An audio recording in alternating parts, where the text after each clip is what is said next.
Jody's life felt like a tightrope walk on a frayed wire, and the corporate office was a strong wind trying to knock her off. At 28, with a brilliant son and more grit than a construction site, she was a senior accountant at a high-end investment firm.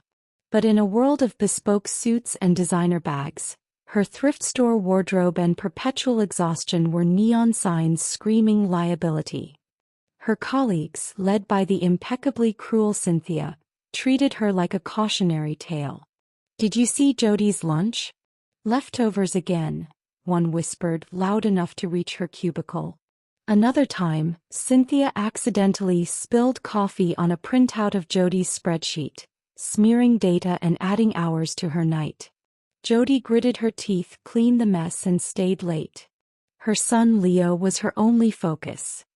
His small, sweet hand in hers was the one thing that made the daily grind worth it. Today the humiliation was on full display. The entire department was packed into the polished, glass-walled conference room for a quarterly strategy meeting with the CEO himself, a man named Owen Black. He was an enigma, a shadow in the C-suite who ruled the company with an iron fist. Rumor was he never smiled and rarely spoke. His presence alone was enough to make the air thin. Cynthia, a glint in her eye, stood up to present a new market analysis. "And as for our growth strategy," she said, her voice dripping with faux concern, "we need to ensure our public image is aligned. We can't have our team looking like they're one missed paycheck away from ruin." She gestured vaguely in Jody's direction. A ripple of nervous laughter spread through the room. "I mean, how can we trust someone with a corporate account if they can't even balance their own?" Jody's cheeks burned. The silence that followed was a physical weight pressing down on her. Her hand, clutching a pen, trembled. The urge to flee was a screaming siren in her mind. But she held her ground, a quiet defiance burning in her heart. She wasn't just here for herself. She was here for Leo, for the hope of a better future. "Excuse me." The voice was a low rumble, cutting through the room like a blade. It was Owen. He stood from the head of the long table, his dark eyes fixed not on Cynthia but on Jody. The scent of rain and pine filled the air, a scent that was both comforting and wild.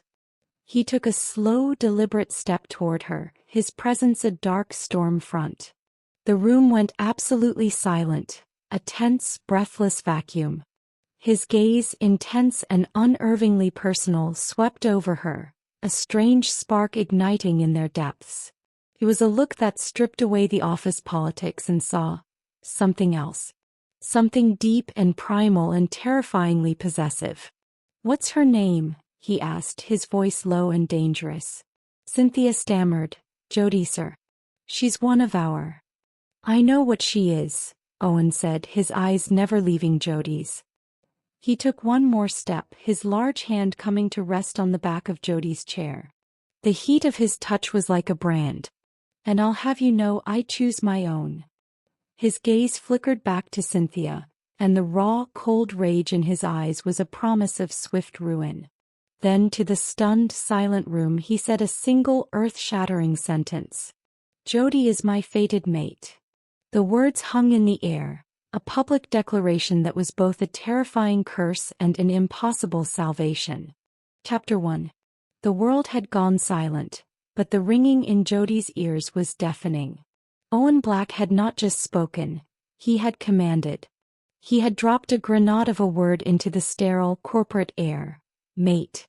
The silence stretched, thick and suffocating. Her co-workers, a moment ago so full of venom, were now a row of startled, silent statues.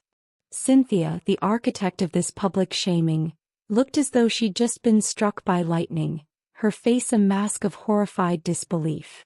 Her perfectly sculpted hair seemed to sag under the weight of her shock. Jody's own mind was a frantic scramble. Mate. The word was a fantasy, something out of a book, a whispered rumor on the internet. It couldn't be real. She was an accountant, a single mom, someone who bought groceries with coupons and dreamed of a 2-bedroom apartment. She wasn't a character in a mythological tale. And Owen Black? The cold, ruthless CEO who had never once acknowledged her existence. A man so powerful he was practically a legend was claiming her. Her hands, balled into fists in her lap, were trembling uncontrollably. His hand, warm and heavy, was still on the back of her chair. She could feel the power radiating from him, a raw, animalistic energy that was utterly alien to the corporate world. Her gaze flickered up, meeting his dark, intense eyes. They weren't just a boss's eyes now, they were an alpha's. They held a possessive heat that made her breath hitch. In the quiet she smelled him again, that clean, wild scent of rain and pine, a scent that had no business in a boardroom. It was the only real thing in this surreal moment. "Get out," Owen commanded, his voice a low growl that held no room for argument.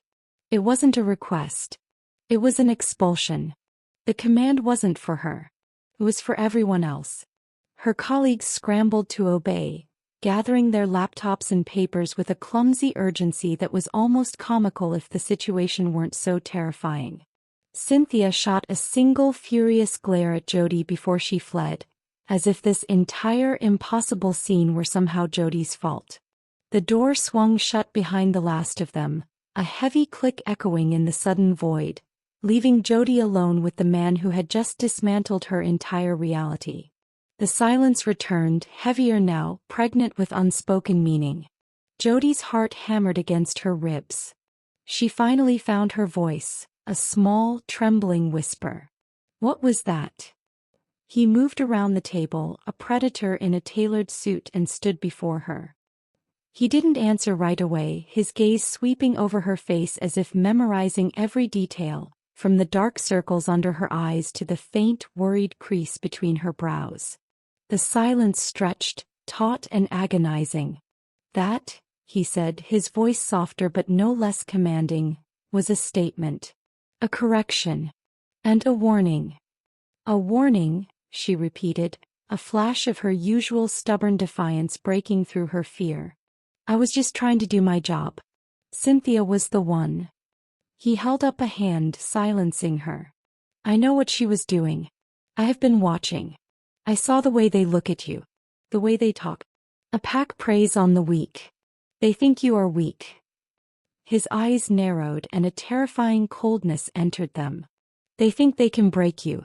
But you are not a thing to be broken. You are mine." The word mine was like a punch to the gut. It wasn't a romantic declaration. It was a possessive claim, a statement of ownership. The last thing Jody wanted was to trade one form of humiliation for another. Was she to be his new toy? His corporate mascot? The pawn in some high-stakes game she didn't understand? The defiance hardened inside her, fueled by a deep-seated need for independence that had been forged in the fire of her struggles. "I am not yours," she said, her voice stronger this time, the words surprising even herself. "I am my own. I have survived on my own for years. And I have a son. He is the only person who can claim me." A flicker of something, surprise, respect, satisfaction, crossed Owen's face. He let out a low, humorless chuckle. "A fierce heart in a cage. I should have known." He leaned in closer, his scent enveloping her. "You think this is a game? You think I did this for show?" His voice dropped to a conspiratorial whisper, so low only she could hear it. "That scent on you, the one they can't smell. The one that's been driving me mad for months. A scent of home and honey and moonlight. It's the scent of my fated mate. And I will not allow anyone to disrespect what is mine. Corporate decorum be damned." Jody's mind reeled. Scent? Fated mate? It was all too much.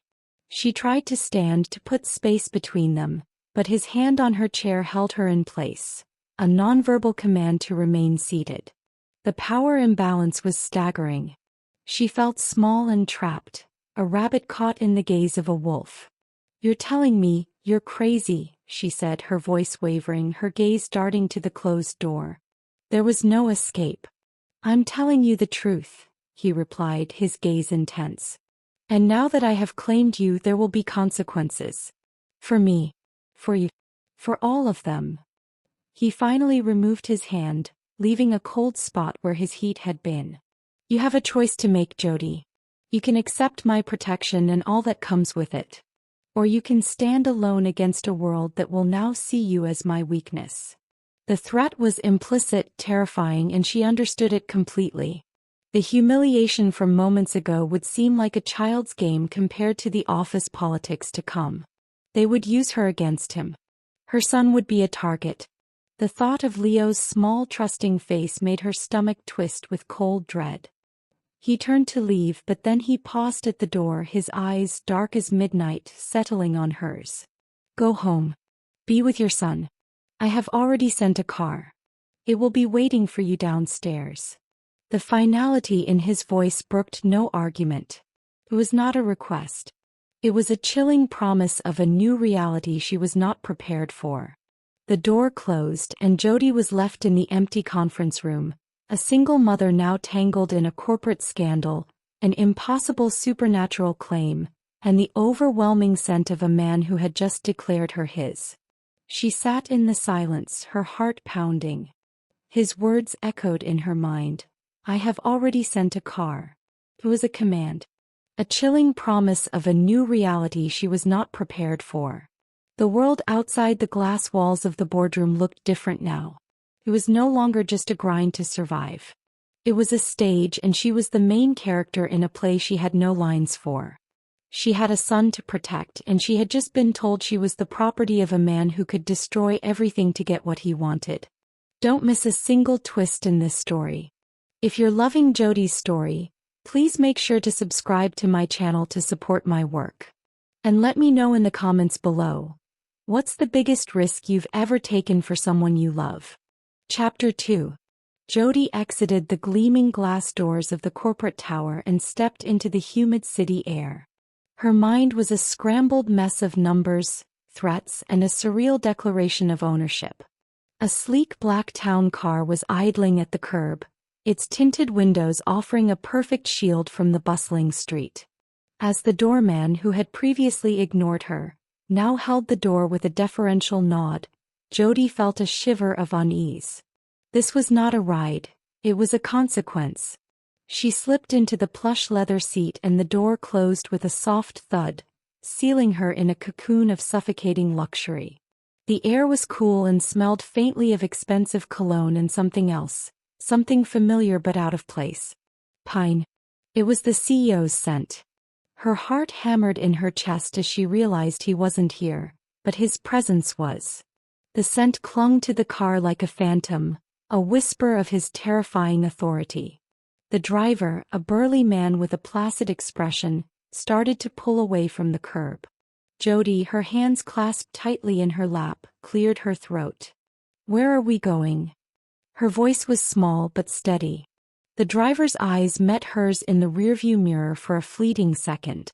The address the CEO provided, ma'am. Of course. No answers. Just orders. The old, familiar resentment began to bubble up. All her life she had fought for control, for a shred of autonomy. First as a teenager raising herself, then as a young woman scrambling to provide for her son.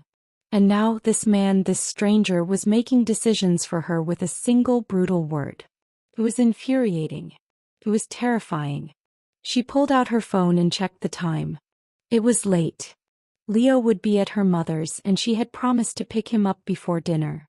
Her mother, a worrier by nature, would be frantic if she didn't call.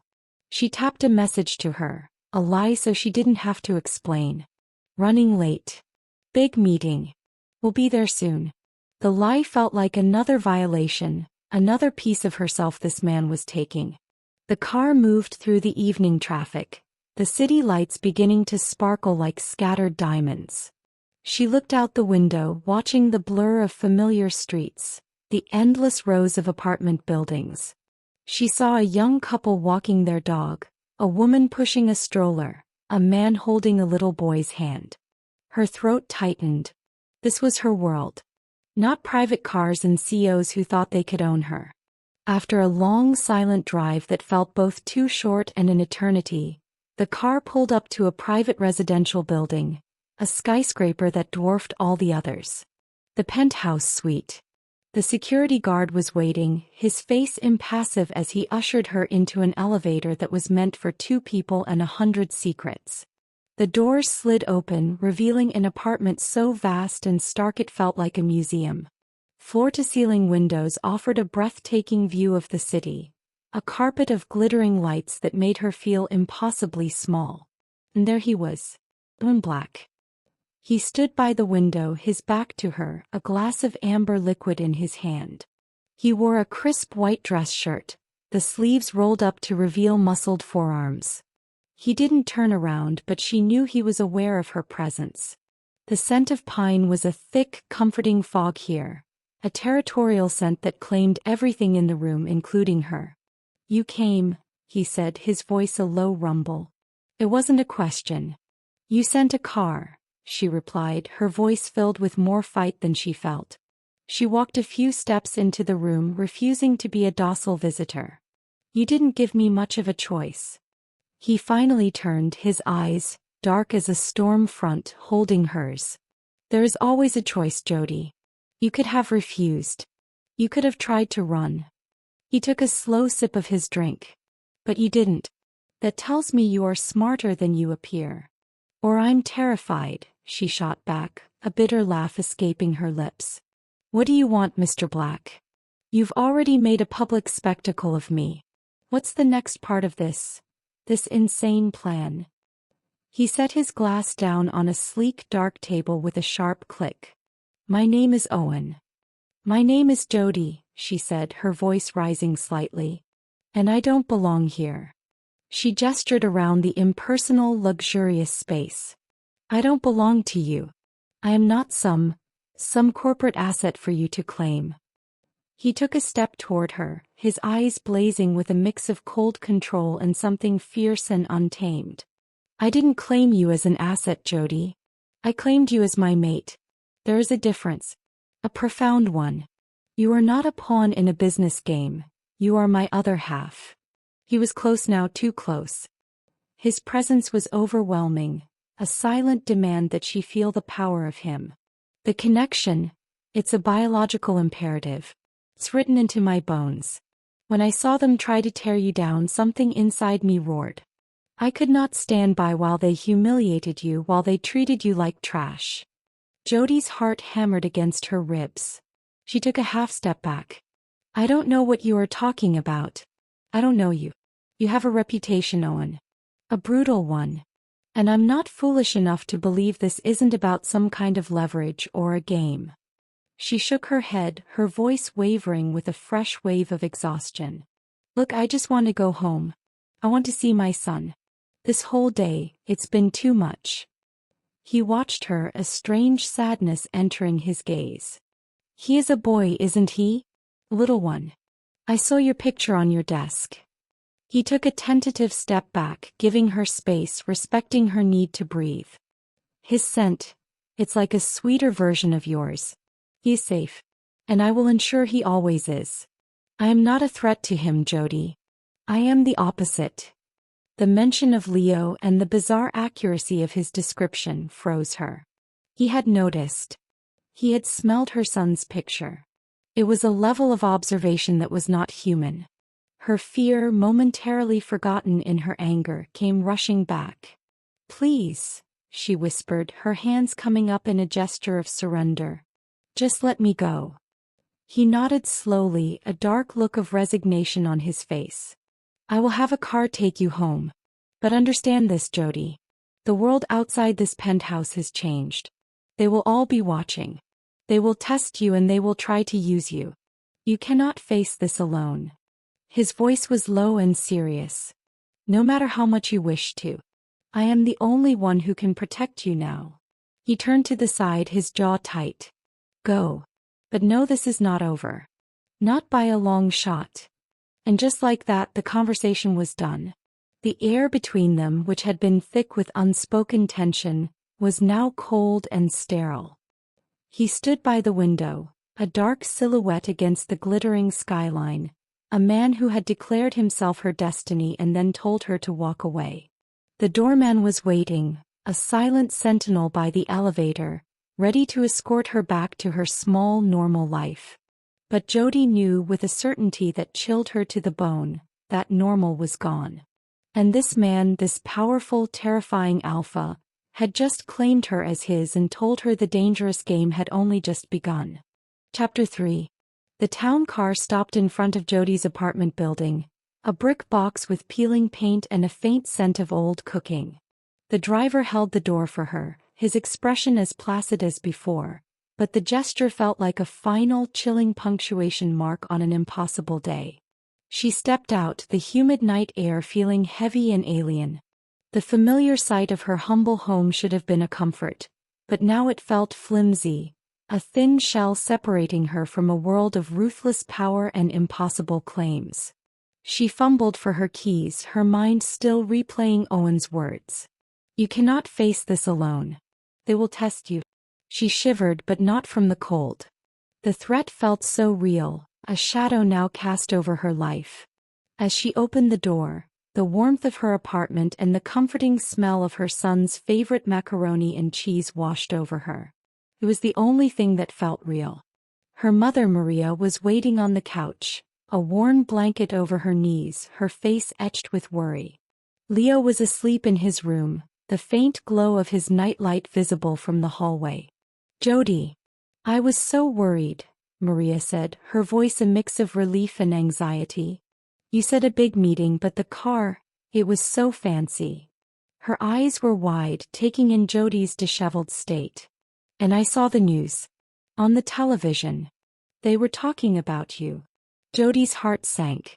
She hadn't even considered the media. Of course, a scandal involving the city's most powerful CEO would be everywhere. She sank onto the couch beside her mother, the exhaustion from the day finally catching up to her. She wanted to lie, to tell her it was all a mistake, a prank, anything but the truth. But she knew she couldn't. Her mother was her rock.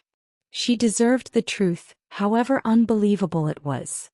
"Mom," Jody began, the words catching in her throat. It's not what you think. And it's not what they're saying on TV." She took a deep breath. The CEO, Owen Black. He wasn't just at the meeting. He said something. To everyone. Maria's face paled. "What did he say, Mija?" Jody looked away, staring at the small framed photo of her and Leo on the side table.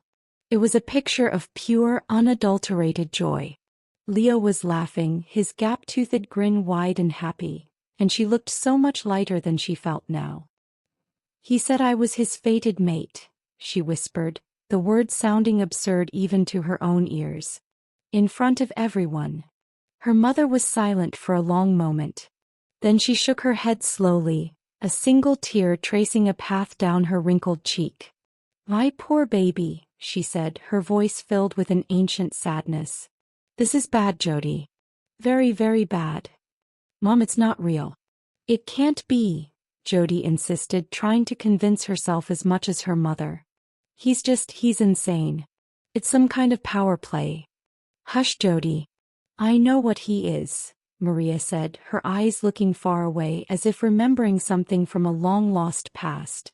"I worked for a family a long time ago. They were very old, very private. They had a phrase for it, a word. Alpha." She shook her head, her voice low and filled with fear. "They aren't like us, Jody. Their world is different. They don't see people as individuals. They see pack. They see mates."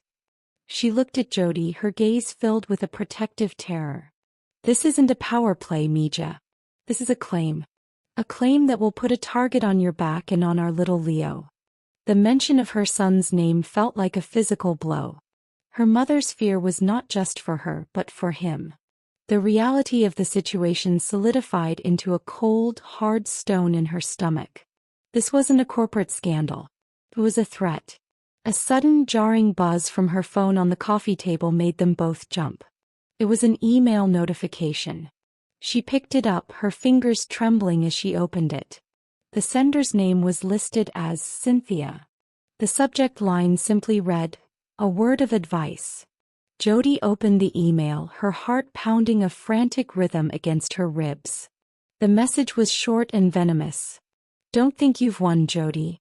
You may have the alpha's attention for now, but he's just using you to prove a point. You're a liability. He'll get bored or the pack will decide you're not good enough, and when he tosses you aside, you won't have a job or a reputation left. Don't bring your little life into our world. You're not one of us. You never will be. The words were a brutal punch designed to cut her down and plant the seed of doubt. A hot wave of fury washed over her, replacing her fear. How dare she? How dare she try to threaten her? The email ended with a passive-aggressive threat, her home address listed at the end of the email, a veiled warning that her world wasn't as private as she thought it was. What is it? Maria asked, her eyes scanning Jody's horrified face. It's nothing, Mom, Jody lied, quickly deleting the message. But it wasn't nothing. Cynthia knew where she lived. The world was indeed watching. And the tests had already begun. Jody stood up and walked to Leo's room, peering in at his small, peaceful form. He was sleeping soundly, a soft sigh escaping his lips. She watched him for a long moment, a fierce, protective fire burning in her soul. She had survived so much to give him a safe life, a quiet life.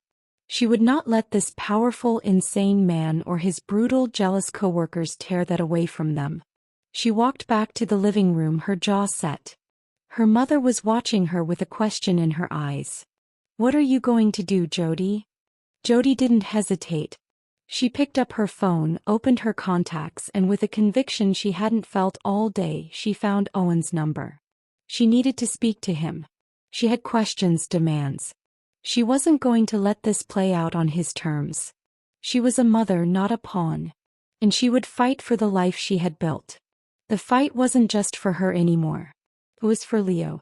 And she was going to face this terrifying new reality on her own terms. She pressed the call button, the sound of the dial tone a promise of a confrontation she both dreaded and desperately needed.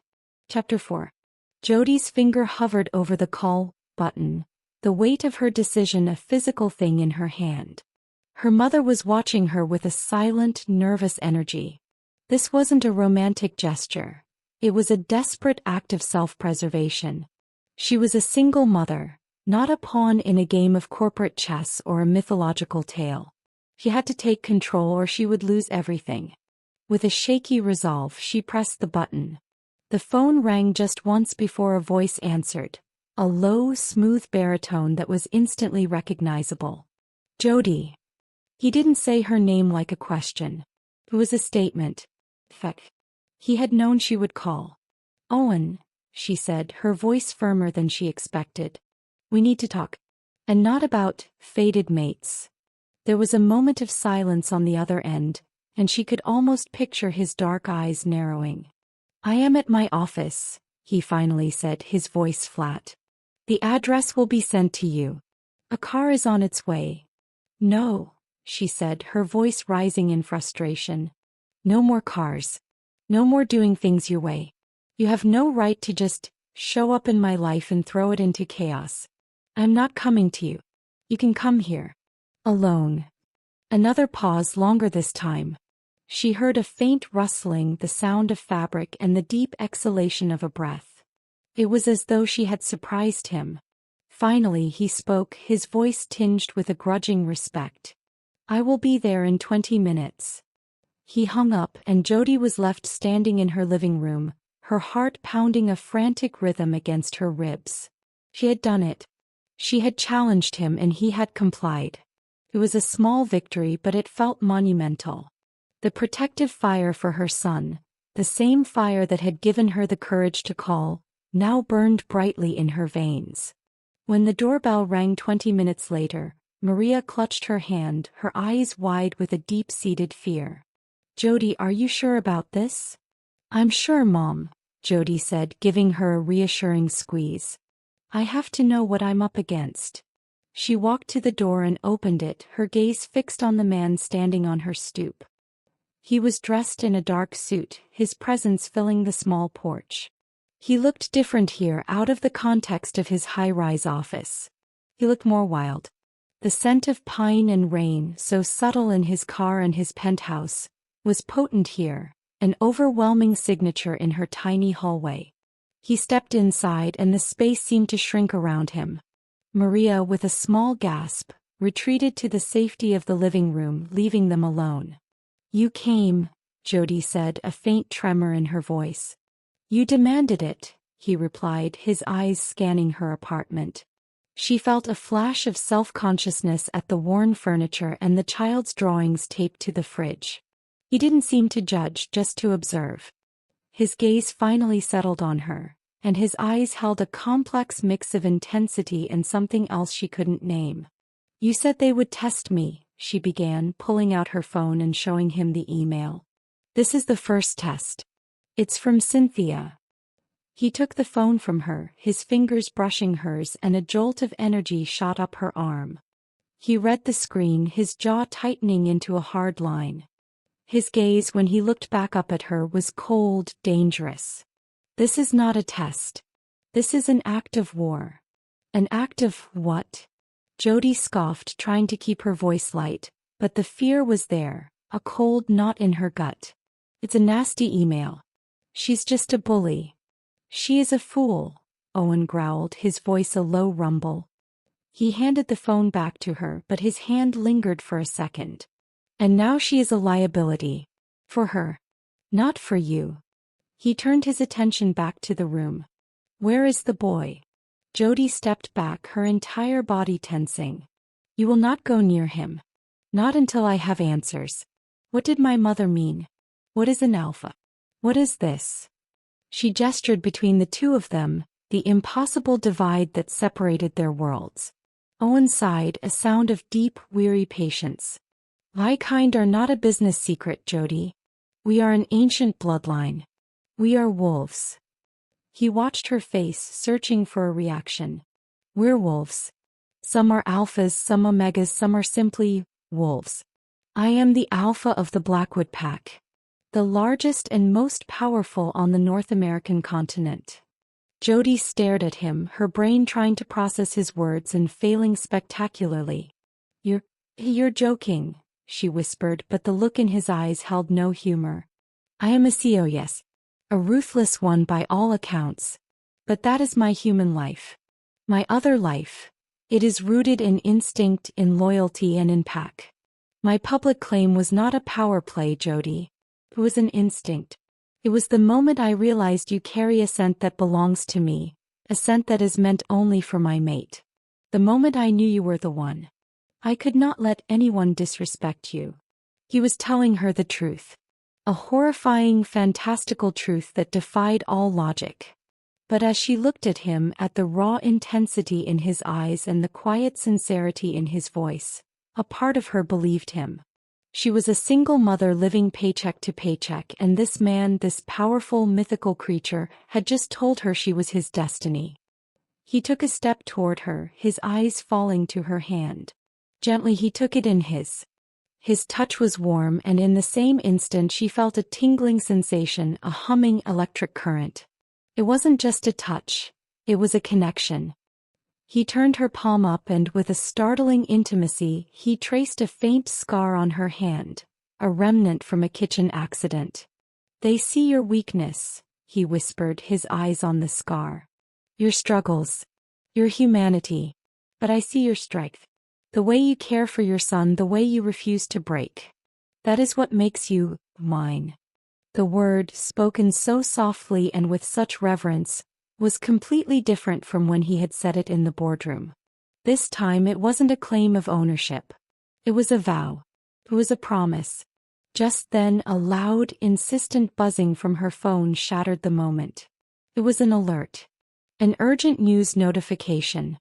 She pulled her hand from his, her eyes wide with fear as she read the headline. "Breaking. Blackwood Industries faces hostile takeover bid by rival corporate giant Orion Capital. CEO Mark Williams claims insider information." Mark Williams. The rival alpha her mother had hinted at? Her head shot up, her eyes meeting Owen's, and she knew. This wasn't just about a public spectacle anymore. This was a war, and she had just become its central battlefield. If you're loving Jody's story, please make sure to subscribe to my channel to support my work. Chapter 5. The news headline felt like a physical blow. The words danced on the screen, a new, terrifying layer of reality added to an already unbelievable day. Mark Williams. Orion Capital. Jody's eyes flew from the screen to Owen's face, searching for an explanation. His jaw was clenched, his expression a mask of cold, controlled fury. The air in her small apartment, which had been thick with unspoken intimacy, was now charged with a raw, dangerous energy. Mark Williams is not a corporate rival, Owen said, his voice low and dangerous. He is a rival alpha. The alpha of the Crescent Moon Pack. He has wanted what I have for years. My territory. My power. He is the one who has been orchestrating all of this. Jody's mind raced, connecting the dots. The shaming at work, the relentless corporate harassment, the passive-aggressive emails. It all made a twisted, horrifying sense. It was never just about a job or a boss. It was a pack war and she was the bait. Her small, quiet life, the life she had fought so hard to build, was just a pawn in a game of power and blood. But, why me? She asked, the words a desperate whisper. I'm a single mom and accountant. I have nothing that he could possibly want. Owen took a step closer, his eyes a searing intensity. He wants to weaken me. He saw that I was distracted, that I was drawn to you. He saw you were my weakness. He saw that you had a scent that called to me. A scent he can never have. So he's using you as leverage. If I am worried about your safety, I am not focused on protecting my pack or my company. The realization hit her with the force of a tidal wave. All her life, her love for her son, her fierce protectiveness, had been a source of quiet strength. But to them, to these alphas and their ruthless world, it was just a vulnerability to be exploited. A liability. Cynthia's cruel email, her mother's cryptic warning, Owen's impossible claim, it all clicked into place. A monstrous puzzle of pack politics and forbidden connection. What does he want? She asked, her voice trembling. He wants to challenge me, Owen said, his eyes hard. He wants to discredit me, to show my pack that I am a weak alpha who put an outsider's life before our safety. He wants to take it all. And he is going to start with you. A sound from the hallway made them both tense. It was a soft, shuffling footstep. Jody's heart stopped. She knew that sound. It was Leo. He was awake. He was here in the middle of a pack war. Owen's gaze was sharp, his senses on high alert. He moved with a speed that was not human, stepping in front of her, his body a shield. The air around him filled with a low, predatory growl. The door to the living room swung open and Leo padded in, his eyes still half closed, a fuzzy blanket clutched in his hand. Mommy? I'm thirsty. Jody's breath caught in her throat. She wanted to run to him, to scoop him up, to hide him from this monstrous reality. But Owen stood between them, his presence an unyielding wall. Leo, seeing the large, unfamiliar man, stopped short. He looked up at Owen, a flicker of fear in his little eyes. But then, as if sensing something ancient and powerful, his gaze shifted. He didn't seem to fear Owen so much as be in awe of him. He looked past the sharp lines of the suit and saw something else, something primal. Owen's intense, guarded gaze softened as he looked at the boy. The raw, protective fury that had been radiating off him was replaced by a look of profound recognition. He lowered his stance slightly. He's got your eyes, Owen murmured, his voice a surprising softness that contrasted sharply with the hardened set of his jaw. Then from the hall there was a loud, impatient knock on the front door. Both of their heads snapped toward the sound. Owen's face hardened again, all traces of vulnerability gone. He's here, Owen whispered, his voice a cold certainty. Adrian. He sent an emissary. Jody's blood ran cold. This wasn't just a threat on a screen. It was here at her front door. She instinctively took a step back, her hand reaching for Leo, her maternal instincts screaming at her to protect him. Stay back, Owen commanded, his voice a low, authoritative growl. He is not here to see me. He is here to intimidate you. He is testing your will. He wants to see if you will stand and fight or run and hide. The knock came again, louder this time, more insistent. Jody looked from the door to Owen and then to Leo, her little boy whose innocent sleep had been interrupted by a war he didn't understand. He had to do something. He had to choose. Owen took a half step back, his expression unreadable. He was waiting. He was giving her the choice. Submit to his protection and everything that came with it, or try to face this alone and risk everything. The door knocked a third time, a sharp, violent series of raps that made the entire frame shudder. Jody took a deep breath, the decision a cold certainty in her mind. She would not hide. He would not be a pawn. She would not let this man threaten her son. But she couldn't do this alone. She looked at Owen into his dark, unwavering eyes. "What do I do?" she asked, her voice a fierce whisper. "You stand beside me," he said, his voice firm, a command and a promise all in one. "And you let him see that you are not weak. You are with me. And no one, not even a rival alpha, gets to touch what is mine." The knock came again, and this time, it was followed by a chillingly polite voice from the other side of the door. "Miss Jody? We know you are in there. Alpha Thorne would just like to have a word." Jody looked at Owen, a new determination in her eyes. The terror was still there, a cold knot in her gut, but it was now overshadowed by a primal need to protect her child. She nodded her head once, a silent agreement. He was in. She was his ally. Owen, his gaze fixed on the front door, let out a slow, satisfied breath. A hint of a smile, a flash of white teeth that was more wolf than man, touched his lips. He reached for the handle, his hand resting on the metal. The scent of pine and rain thickened around her, and she knew with a bone-deep certainty that the war had just begun. Do you think Jody is making the right choice to trust Owen, or is she just getting in deeper? Comment below. Chapter 6.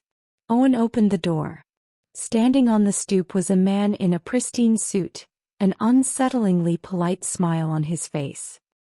He was tall and lean, with eyes that held the cold, calculating look of a shark. He didn't introduce himself. He didn't have to. The scent of him, a sharp, coppery smell of blood and sterile ambition, was a direct contrast to Owen's pine and rain. This was a wolf from a different pack, and he was here on a mission of war. "Alpha Black," the man said, his smile never reaching his eyes. "My name is Isaac. I've been sent on behalf of Alpha Thorne. He sends his regards." His gaze slid past Owen, settling on Jody. His eyes, now focused on her, held a predatory curiosity. "And a special message for the claimed." Jody felt a wave of icy terror. This man was not just a messenger. He was a symbol of the danger that now surrounded her and her son. Owen's hand, a reassuring weight, found its way to the small of her back, a silent promise of protection. She needed it. "She has nothing to say to you," Owen growled, his voice a low rumble. "On the contrary," Isaac said, his gaze fixed on Jody. "Alpha Thorne believes Miss Jody has a great deal to say. We believe this arrangement is inconvenient for everyone involved. We've come to offer an alternative." He took a step closer, forcing Owen to shift and shield her more completely. "The board is in an uproar, Miss Jody. A hostile takeover is on the horizon. The press is already tearing into Alpha Black's decision to claim you publicly. The truth is, you are a vulnerability, a weakness. Alpha Thorne recognizes this, and he offers you a way out. A financial settlement, a new identity, and the promise that you and your son will be left in peace. All you have to do is publicly renounce this bond. Tell the world he has forced you, that he has used you as a pawn in his games." The words hit Jody with the force of a physical blow. A public renunciation. Tell the world he had used her. It was a lie, but was it a lie? The offer was a twisted kind of paradise. A chance for safety. A chance to protect her son, to give him a life free from pack wars and corporate conspiracies. This man was offering her a chance to go back to being Jody, a single mom, not the fated mate of a ruthless alpha. She looked up at Owen, at the cold rage in his eyes, at the way his jaw was clenched. He was prepared to fight a war for her, to bring down his entire world. But what if he lost? What if he was right and she was his weakness? The thought of Leo being caught in the crossfire was a cold, hard stone in her stomach. "I'm listening," she said, her voice shaking but firm. Owen's head snapped toward her, his eyes wide with a profound, stunned disbelief. He looked at her as though she had just betrayed him. "Jody, what are you doing?" he whispered, his voice laced with a raw, agonizing pain. "I have to think about my son," she said, her voice breaking. "You don't understand. This is my whole life. I won't let him get hurt because of this war between you two. He is a boy. He is not a pack member. He doesn't belong here." Isaac's smile widened. He had won. He had found the weak point. She's a mother, Alpha. She understands what's at stake. She knows her place is to protect her child, not to stand in the way of a fated destiny she can't possibly comprehend. "We will arrange a public statement. You can be free of this." Jody turned to Owen, her heart breaking with every word. She saw the betrayal and the hurt in his eyes, but she had to do this. For Leo. She had to choose her soft power, her role as a mother, over her impossible connection to this man. "Go, Owen," she said, her voice barely a whisper. "Please. You have to go. Before they use me to destroy you. This isn't a good path for me. This isn't my world. Let me go." He stood there for a long moment, his gaze fixed on her face, searching for any sign that this was a lie. But her fear was real, her conviction was real. He had promised to honor her agency. He had promised to respect her choice. And now she was making it. With a final, pained look, he turned to Isaac, his voice a low, terrifying growl. "You got your answer. Now get out of my sight. Both of you." Isaac, his smile gone, gave a curt nod and backed away. He understood that his purpose was served. He had created the separation. He had planted the seed of doubt. He had won this round. He turned and disappeared down the hall, leaving Jody and Owen standing in the wreckage of their fragile alliance. The air in the apartment was suddenly thin. The protective scent of pine was gone, replaced by a cold void. Owen's face was a mask of cold fury and deep-seated hurt. "You chose them," he said, his voice flat, devoid of emotion. "You chose them over me." "I chose my son," she said, tears streaming down her face. "I am a mother. That is my pack. My only pack. I can't let this happen to him." He shook his head, a final weary motion. "You don't understand what you've done. You think you've bought your freedom, but all you've done is put a target on your back and on his. You are now unprotected. They will not stop, Jody. They will come for you again. And I won't be here to help." He turned and walked away, a dark silhouette against the door. He didn't look back. The door closed and the lock clicked. The silence was deafening.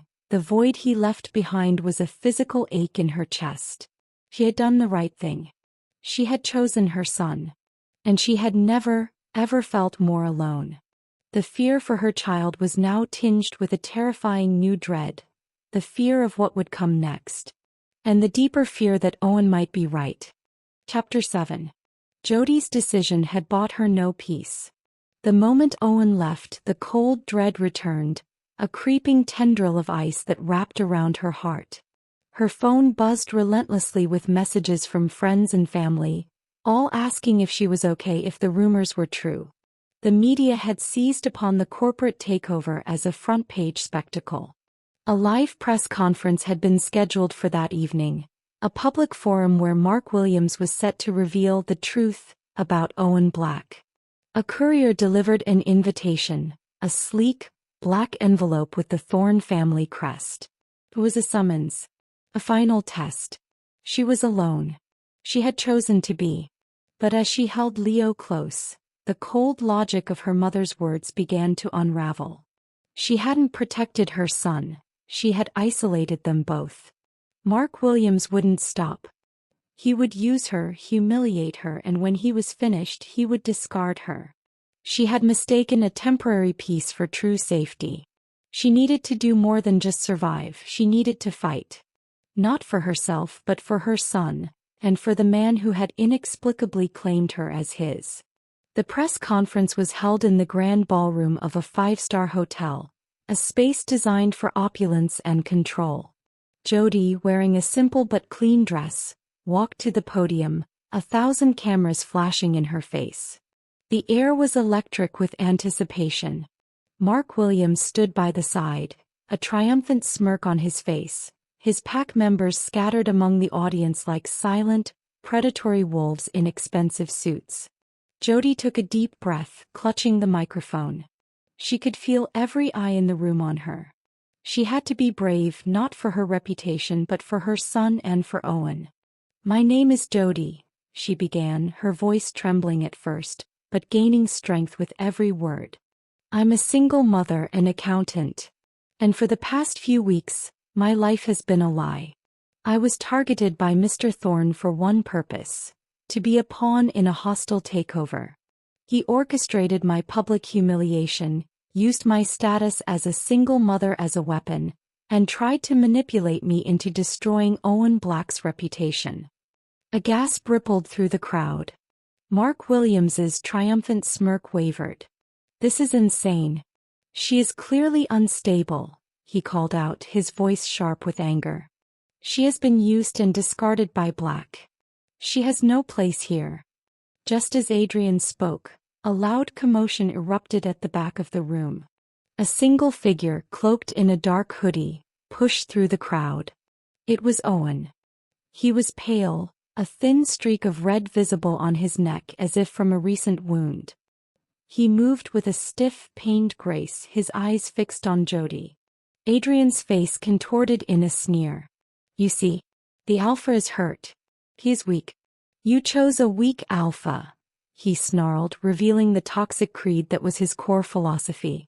But Owen didn't respond to the taunts. He just kept walking, his gaze never leaving Jody's. He reached the stage and instead of standing beside her, he knelt on one knee before her, his head bowed. The entire room went silent. This was not the gesture of a CEO, but of a wolf, a powerful alpha showing absolute submission to his mate. "I was wrong," he whispered, his voice for her ears alone. "I thought I was the only one who could protect you. I thought I had to take this war on alone. I was wrong. The moment I left you, I was vulnerable. The moment I turned my back, they struck. They came for me with silver, a wound that won't heal. It's a message that they will come for you with it too." He reached up and took her hand, his touch searing, his eyes filled with a raw, agonizing truth. "I have been so cold, Jody. So armored. But you are my warmth. My home. You are my fated mate, and I will die for you." A choked sob escaped Jody's throat. She looked at the man on his knees, a powerful CEO, a feared alpha, wounded and humbled by her. He had shown her a vulnerability that was more powerful than any strength. And in that moment she knew what she had to do. She bent down, her hand coming to rest on his shoulder. With her free hand she took the microphone. "He is not weak," she said, her voice clear and strong. "He is not weak because he is willing to die for me. He is strong because he recognizes that his power isn't in control or domination, but in protection and love." She turned to Adrian, who now stood on the side, his face contorted in a mask of impotent rage. "Your weakness, Adrian, isn't in losing to a stronger alpha. It's in believing that love and vulnerability are a weakness at all. It's in your own cruelty." The crowd murmured. Jody's words had struck a chord. She looked at Owen, his eyes pleading. He was in pain, the silver a corrosive poison in his veins. He had to get him help. But before she could, Adrian made one final desperate move. He lunged for her, a knife with a gleaming silver blade flashing in his hand. "You will not take my victory from me," he snarled. Jody saw it coming. She moved with a speed born of a mother's instinct, pushing Owen back and stepping in front of him. The blade caught her in the arm, a searing, burning pain that made her gasp. But she held her ground, a shield for the man who was her mate. The cameras flashed, capturing the terrifying moment. Adrian was immediately tackled and subdued by his own pack, who had seen enough. The crowd was in an uproar, but the truth was out there. The love between a CEO and a single mom was not a weakness. It was a strength. Owen, now on his feet, his eyes wide with a combination of rage and profound love, gently took Jody's bleeding arm. The wound was not fatal, but the sight of her blood shed for him broke something inside him. He pulled her into a fierce, protective embrace, a public act of complete and utter devotion. He didn't care about the cameras, the media, or the hostile takeover. He only cared about her. He held her close, a single tear tracing a path down his cheek. He looked out at the silent, stunned crowd, his voice now a powerful roar that filled the room. "She is mine," he declared, not in a cold corporate claim but in a raw, emotional testament. "And I am hers." The crowd, the pack, the entire world shifted.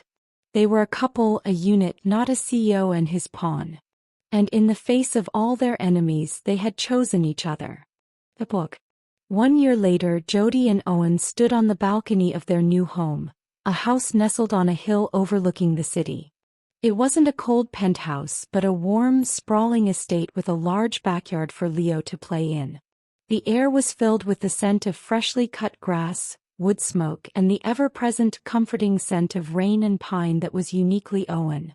The media still followed them, but their story had changed from a corporate scandal to a modern fairy tale.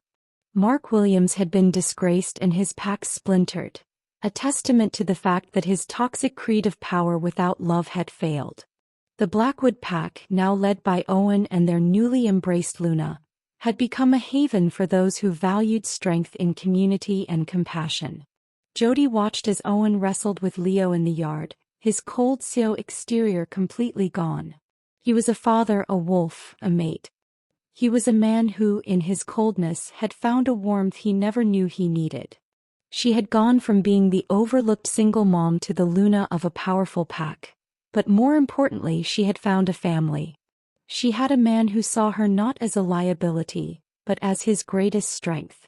The sun set over the city and the lights began to twinkle below. It was the same skyline she had looked at from Owen's penthouse a year ago, but it looked different now. It no longer felt like a place of humiliation and struggle. It felt like home. A home she had built, a home she had protected, and a home she would share forever. If this story touched your heart and you want more stories like this one, please subscribe to my channel. And don't forget to leave a comment below to tell me your favorite moment from Jody and Owen's journey. I'd love to know what made you believe in their fated love.